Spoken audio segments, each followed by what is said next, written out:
Hi, I'm Nick. And I'm Derry. And I'm Devin. And I'm Easton.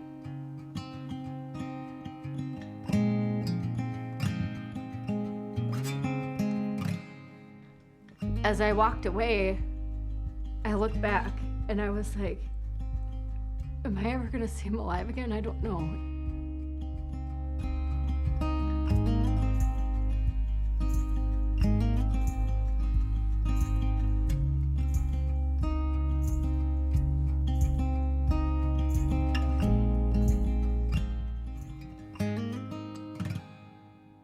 When I was 20 weeks pregnant with Easton, we had our first ultrasound appointment where you get to go and get the anatomy scan to see how big your baby is and how things are going. And at that appointment, we got to find out he was a boy. And we had a couple names picked out. So we had narrowed it down to 2. And at that moment, or at that appointment, Nick, Devin, and I decided that his name was going to be Easten Michael Engstrom. And then when she was scanning and measuring all of his body parts and things like that, she said she couldn't get a good read or a good image of his heart. And we weren't very concerned about it. When I was pregnant with Devin, he also had a couple ultrasounds on his heart just to get the different measurements, so we weren't worried about it. But we were just happy to know that he was a boy, and they told me to come back, or that I would need to schedule a level 2 more in-depth ultrasound at a different location. So we went ahead and made that appointment. And that next appointment, Nick didn't even come with me to that one because I was not concerned at the time. So I went and had the ultrasound done, and by the look at the ultrasound tech's face, I could tell there was something wrong. So I felt like this sink in my heart, and she went and got the doctor, and the doctor came in, and he said that for sure there was something wrong with his heart, and that he would, at the minimum, need a surgery on his heart, and that I would need to schedule another appointment at a pediatric cardiologist. They did suggest that we have an amniocentesis done at that appointment to see if there was anything genetically wrong with Easton. And I called Nick on the phone, and I was crying, and I just said, let him know what was going on. And we decided to go ahead and get the amniocentesis done because we wanted to make sure we had everything, and known that we could do to help Easton after he was born. About a week later, we got to see a pediatric cardiologist, and they did another level 2 ultrasound to get all of their images and measurements and angles. So the cardiologist went out to look at the scans and images, and she came in and she sat down in front of us and said, from 1 out of 10, 10 being the worst, that this was a 10. This was the worst heart defect. Only half of his heart had formed, and it's called hypoplastic left heart. So he had only his right heart, part of his heart had formed, and his left heart was underdeveloped. And they had developed a series of surgeries for these babies because babies born with this heart defect would die anywhere from hours to days after being born. But they had developed a series of surgeries that ranged from birth to 6 months to about 3 years, where they would help get that little half of a heart to work enough to sustain life. They wouldn't have had a good quality of life, though. They would be very winded, and they wouldn't be able to play sports, or most wouldn't. It just depends on how much of the heart was formed for each individual. But he would live a very limited life because babies born with this heart defect There's not enough blood flow to sustain their oxygen levels in their body. Right. After hearing this news, we had to walk back to the car. I just remember being in a daze. It was a long walk, and I remember just wanting to sit on sit on the floor of the Skyway and not move. It was quite a shock. But we did make it back to the car, and we got to the car and broke down and prayed and called family. Nick and I knew that situations like this would tear families and marriages apart, and we made a promise early on, like that day, I think when we found out, that we were not going to let that happen to our marriage. And we prayed over our marriage and Our family.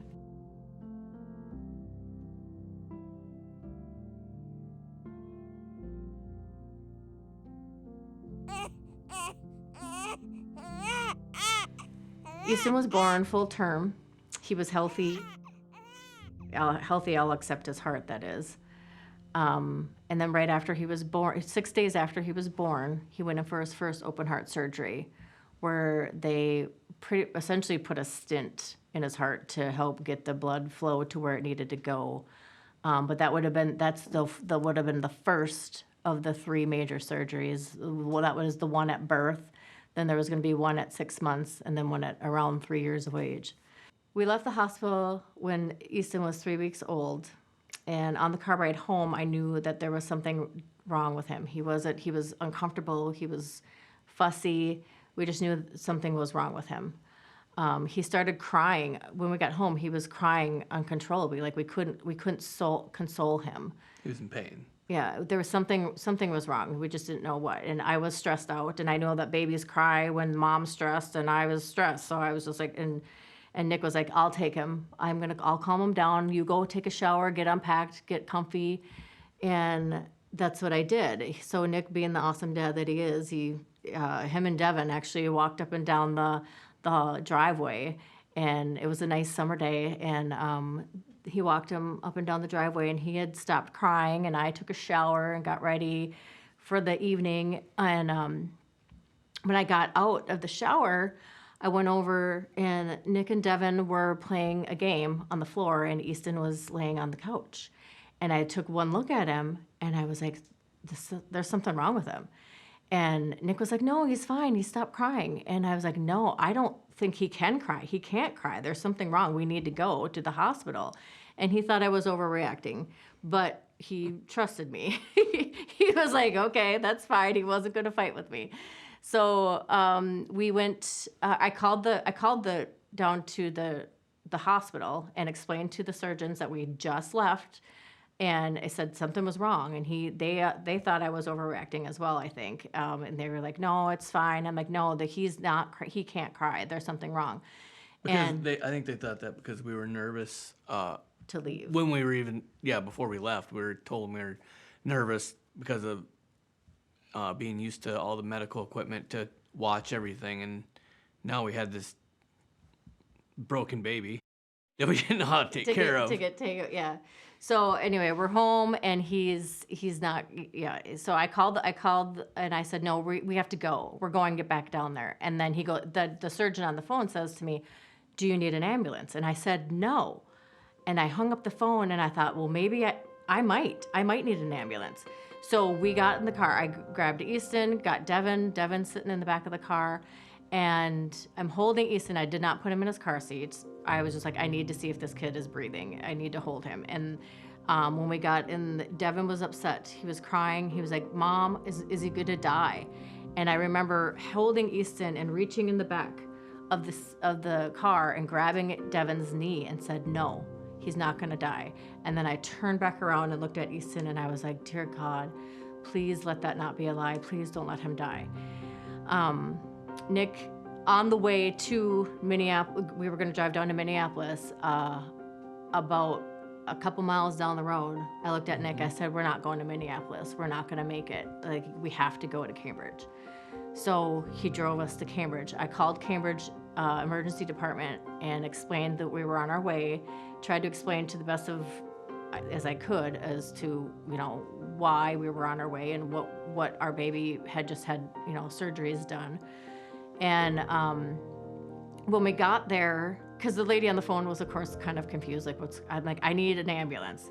So when we got there, the head nurse came out of the back room and came at me, and she was kind of, forceful and kind of rude, but she was just like, if you need an ambulance, you need to call 911. We don't just have ambulances sitting around. And I was like, okay. So Nick was like, I'll call 911. He walked over to the phone in the lobby. Yeah, the phone in the lobby to call 911. And I remember looking down at Devin's face, and Devin was looking at me like, Mom, what are you gonna do?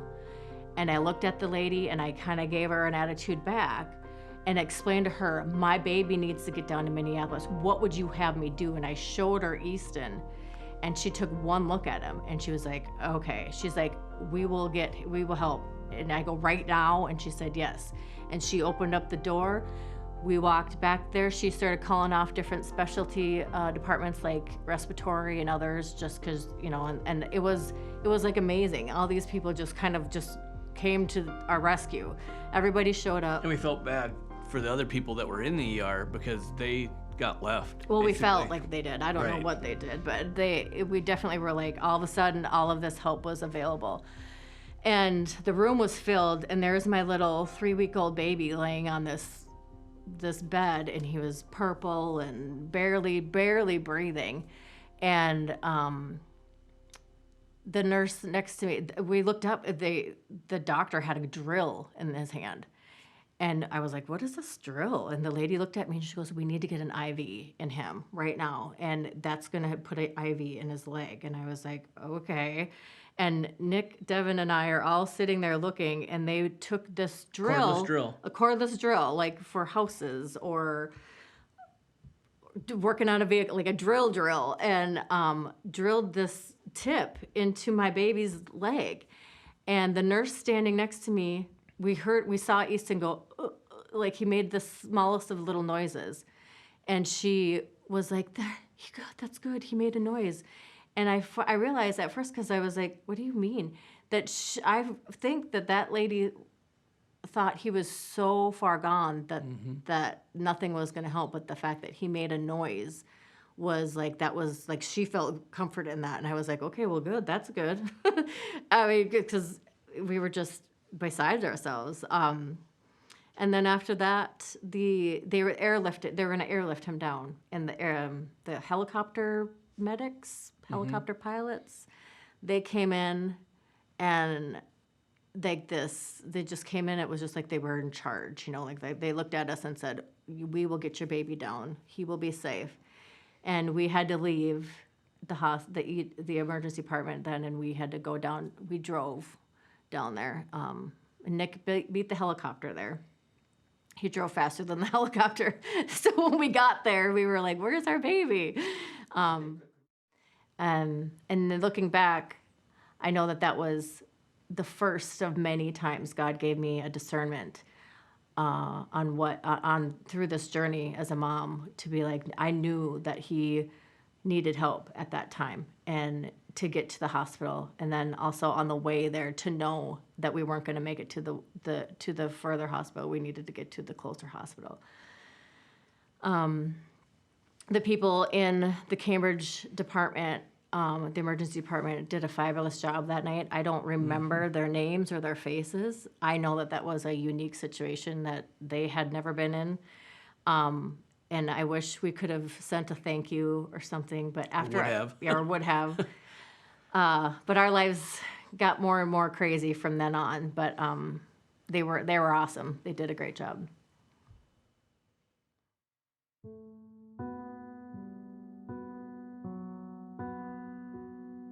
Now we just stayed in the hospital while Easton was stable, and they just wanted him to grow and get stronger. Really no plan at this point, just Keep him to be safe. keep him safe and stable. So we tried to figure out how to be a family and live in the hospital. We had family that would help us out with Devin, and Devin would be down with us at the hospital all the times that he could. There was times we all slept at the hospital on the weekends, and this, of course, was when he was in school, so we had to juggle getting to school and family time. Devin was such an amazing little 8-9-year-old boy. He was 8 going on 9 when all of this happened. And to explain to your son the possibility of him losing a sibling was hard. But he did such a great job understanding and being so receptive of it. We let him know that if it's God's will that Easton be with him, that Easton would be fine and we would be fine, but that Jesus is our Lord and Savior, that there is life after this, and Easton would be waiting for us. Nick was with me this particular day, and he was going to leave to go home and continue to work on our house that we were remodeling. And I was holding Easton in the chair, and he started twitching. His left side started twitching. And I remember thinking, this is weird, because it was a constant twitch. It wasn't just like, oh, he moved and got the shivers or anything. It was a constant twitch. And I looked up and I saw all of the doctors rounding outside, and one made eye contact with me, and I waved them in, and they came in, and I'm like, look at this. And they're like, oh. And then they all stood around and just kind of looked at him, and they looked at each other, and they're like, okay, well, we were all thinking maybe a seizure. So I had to call Nick, and you didn't even make it home yet, I don't think. Nope. So he came back, and he was, obviously distraught and upset, like what is this all about now? And my mother and father-in-law were with you, and they came down, or they were maybe already on the way down, but I remember all 3 of them being with me in this room, and when they came back and said, yeah, he had a seizure, and you guys were upset. Yeah, and I we were remember worried having about us peace, and I felt weird about it at first, because I was like, I don't know why I'm not upset, and they're really upset. And I just remember thinking, and I said, We thought it was one more thing yeah, going wrong. one more thing going wrong. And I looked up and I said, I'm just not worried about this one. I'm not worried. And my mother-in-law looked at me and she goes, well, God's given you peace and discernment before. And she said, that makes me feel a little bit better about this too. And I was like, oh, well, then I'm like, yeah, he has done this before. And I'm like, I just am not worried about this one. And we didn't know right away, but there wasn't anything to worry about that one. He did have a seizure. There wasn't a history of seizure. It was just like a one and done as far as we as far as we knew. If he had any other mild seizures, we weren't aware of. But at that point, God gave me a discernment not to, I had other things, coming my way to worry about. That wasn't one of them. When Easton was 3 months old, the doctors came in and let us know that the arteries and veins that they needed to use to make the next surgery successful were no longer available, that they had narrowed and clotted off. And the path that we were going to be using to sustain life for him wasn't available, that the only thing that was left to do was a heart transplant.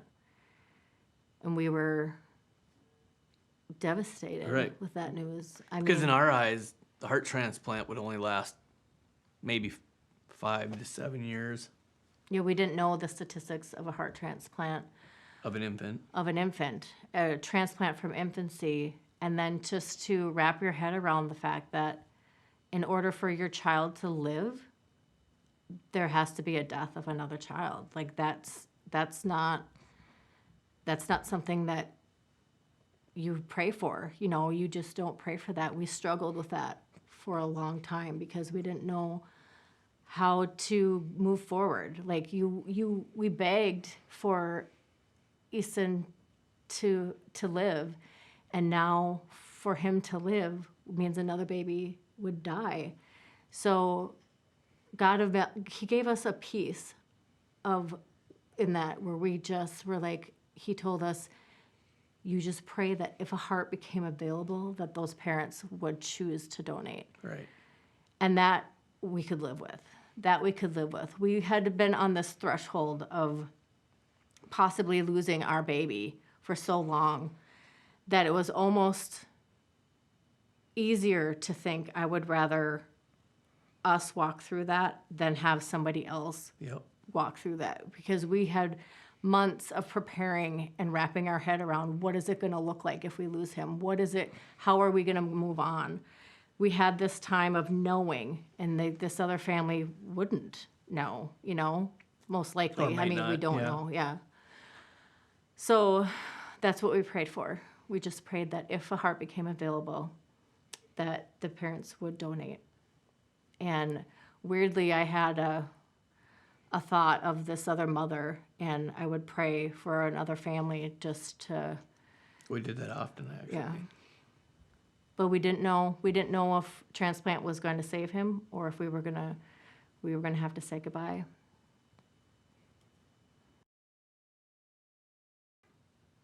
Now that Easton needed to be listed for transplant, we had to transfer the hospitals.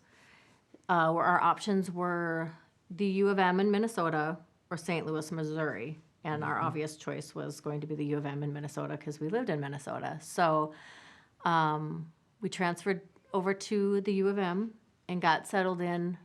Easton was never really comfortable. He was still just in a lot of pain now and just waiting for the transplant. He was listed on the transplant list just before Thanksgiving. And then we waited, and then around Christmas, it was Christmas Eve night. Yep. We were all together. Devin was with us. We were in the hospital room, and Easton started crying, and he was just in so much pain, and the doctors that we normally would see were at home celebrating their Christmas with their families. So we saw a bunch of new faces, different doctors, different nurses. And Easton would just cry, and we're like, we were requesting more pain meds for him because there was something wrong with his stomach. You could tell he was pulling his little feet up to his tummy and just crying. And we were like, well, we need pain meds. And they would give him pain meds. It would be better for a little bit, and then it would wear off. We would ask for some more, and then we were like, what's going on? Why? And I would suggest things. I asked, is he constipated? Is there like impacted bowel? Is there an appendicitis? I actually asked about appendicitis more than once.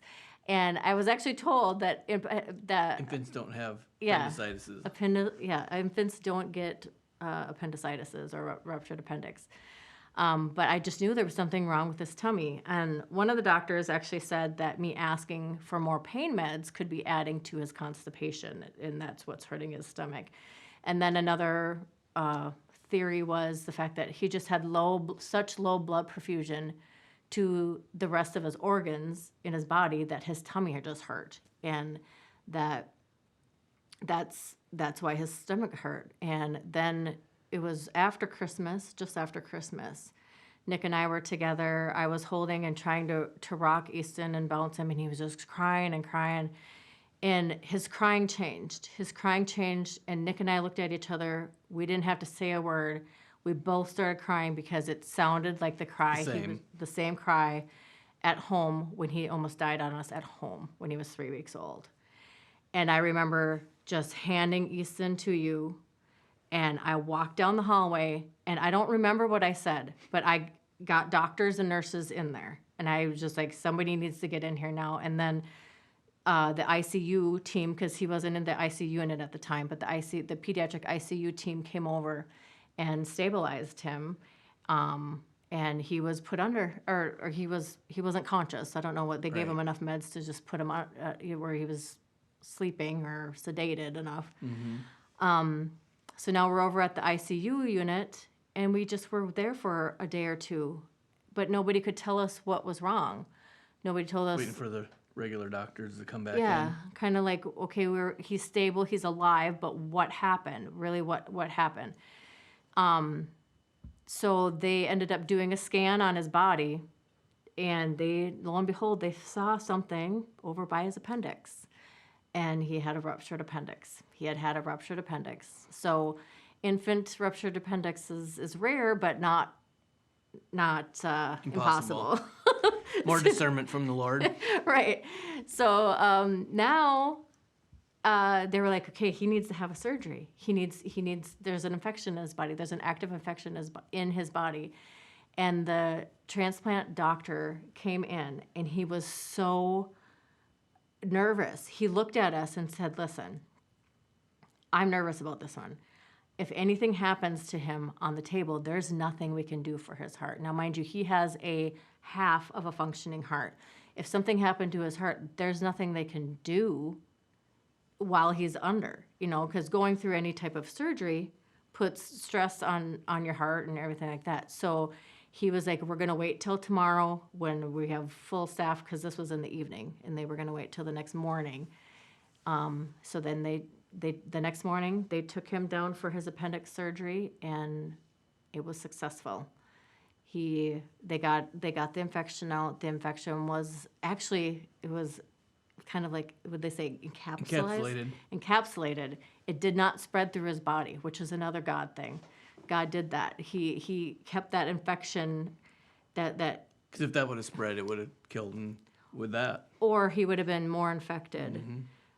Because now that he has had an active infection, still, even though it was encapsulated and they got it, if a heart became available, he couldn't take it. They would have to pass by a heart because he was too weak and had an active infection. Well, it was an open wound. Yeah. They just had him stabilized then, now too. Now we're waiting. Now we know we're sitting there, we're kind of defeated at this point because we know that if a heart comes available, he can't have it because his body, he would die probably in that surgery as well. So we just prayed and gave it to God. And God was so good because on the days that I was weak, he would be strong. And the days that he was weak, I would be strong. And that was such a blessing for so long. And then it got to the point where Easton's stats were down to 59 and 60. Mm-hmm. He was blue. He was gray blue.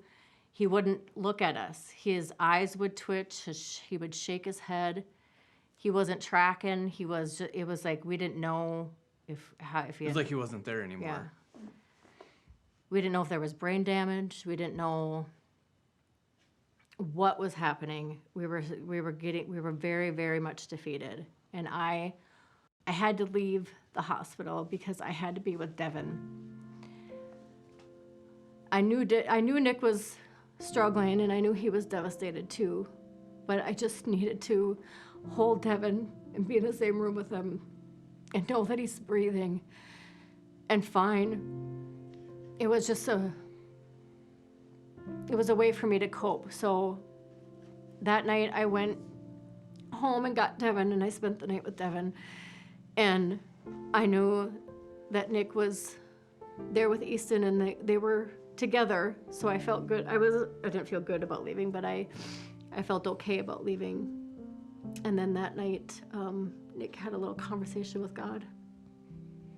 Yeah. Well, Easton was crying like uncontrollably. And so we had a little bouncy chair, so I was bouncing him and I was just kind of yelling, I don't even know what. And then one of the regular nurses we had come in and just said, you need to take a break. And I'm like, I got it. And then so she took him for a little bit. And I got down on my knees next to my bed. And I just told the Lord, I'm like, I want to keep him. But if you need him, do it then. Oh, do it now.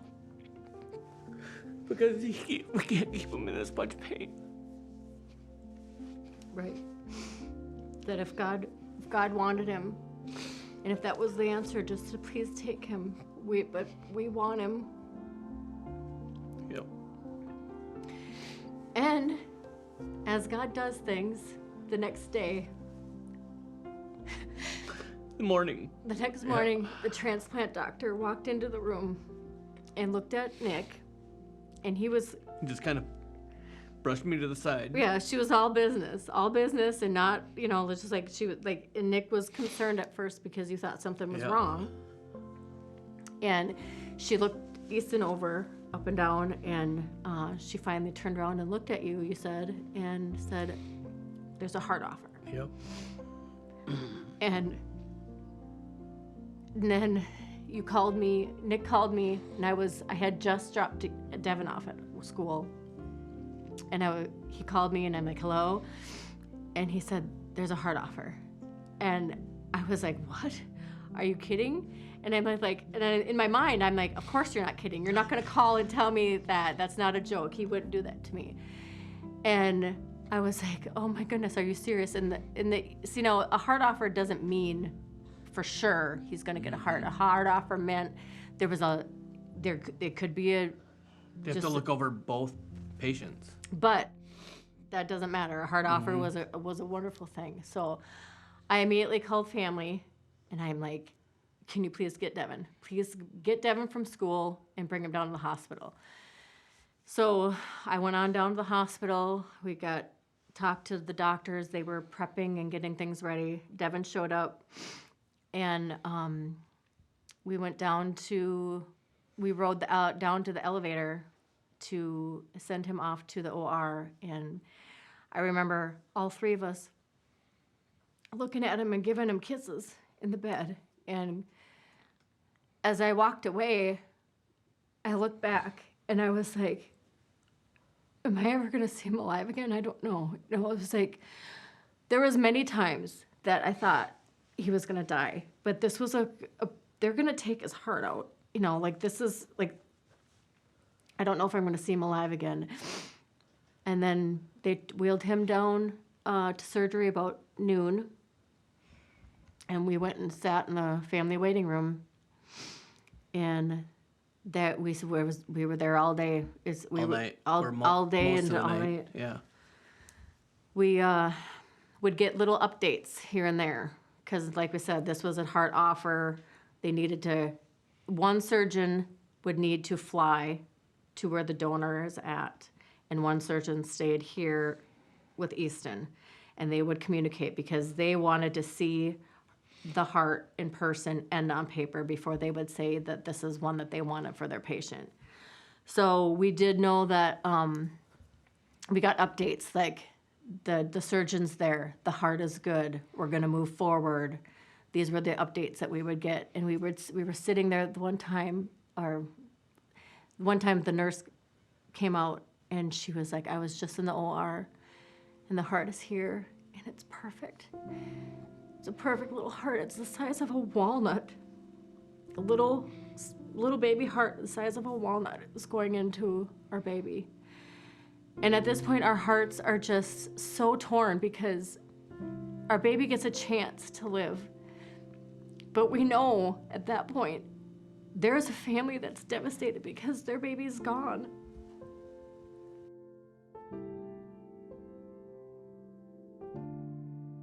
What people don't realize with transplant is the other family doesn't get to hold their baby until their baby's gone. Their baby gets wheeled away from them the way that Easton was getting wheeled away from us, except they don't get to see their baby alive again. They don't have a chance of them coming back. Right, and we had a chance for that. And we prayed for the other family as they're grieving and mourning the fact that their baby is gone. We were just so thankful.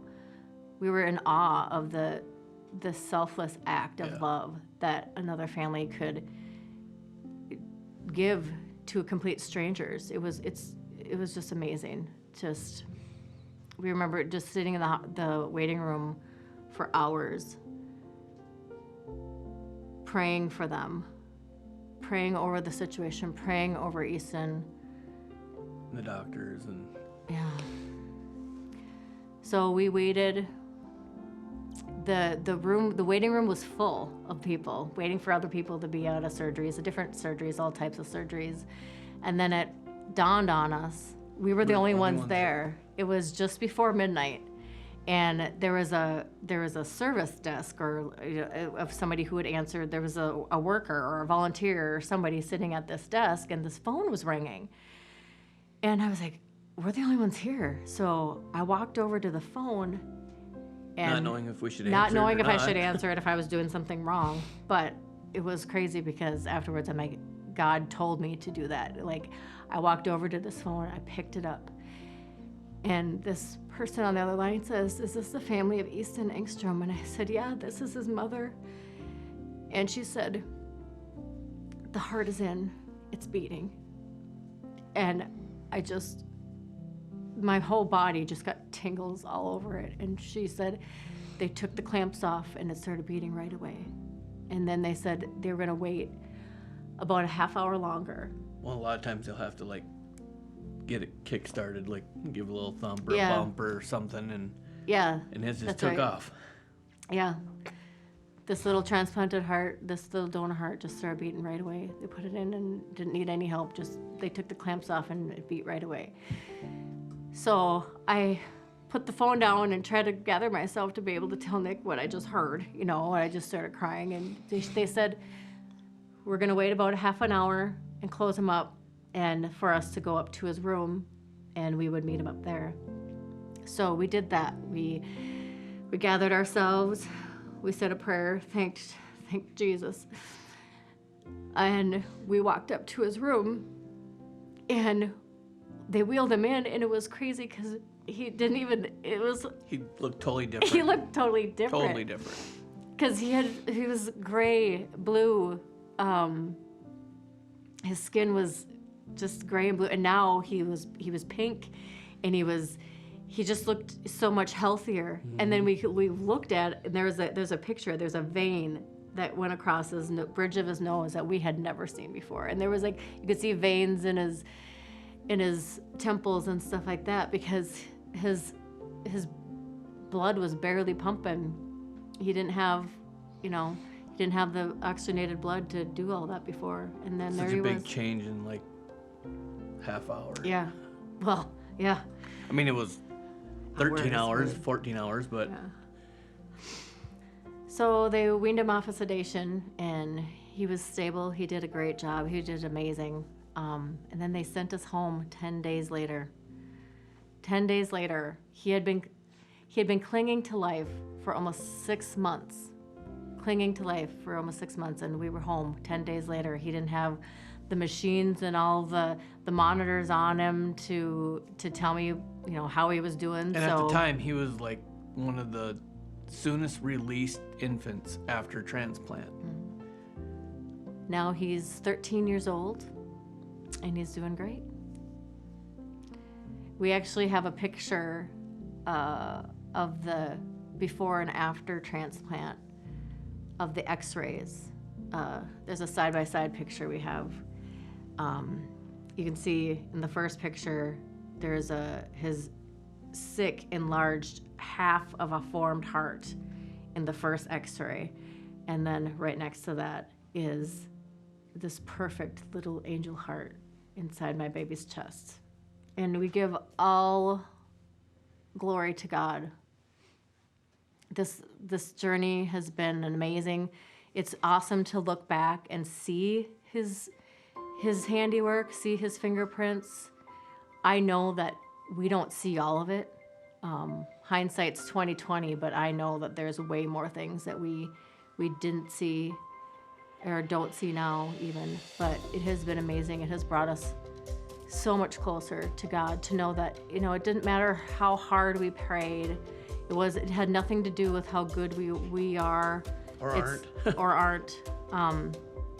It's God's timing. God's timing, God's will, and we're just thankful to be a part of it. And we've wanted to share God's goodness in this story through Easton and his journey for so long. And we just want to show off on God, be like, he's amazing.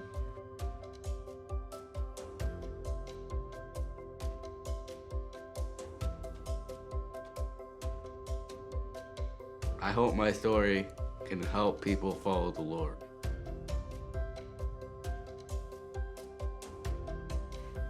This has taught us that whatever we face in the future, God will be with us, and we will always give glory to God.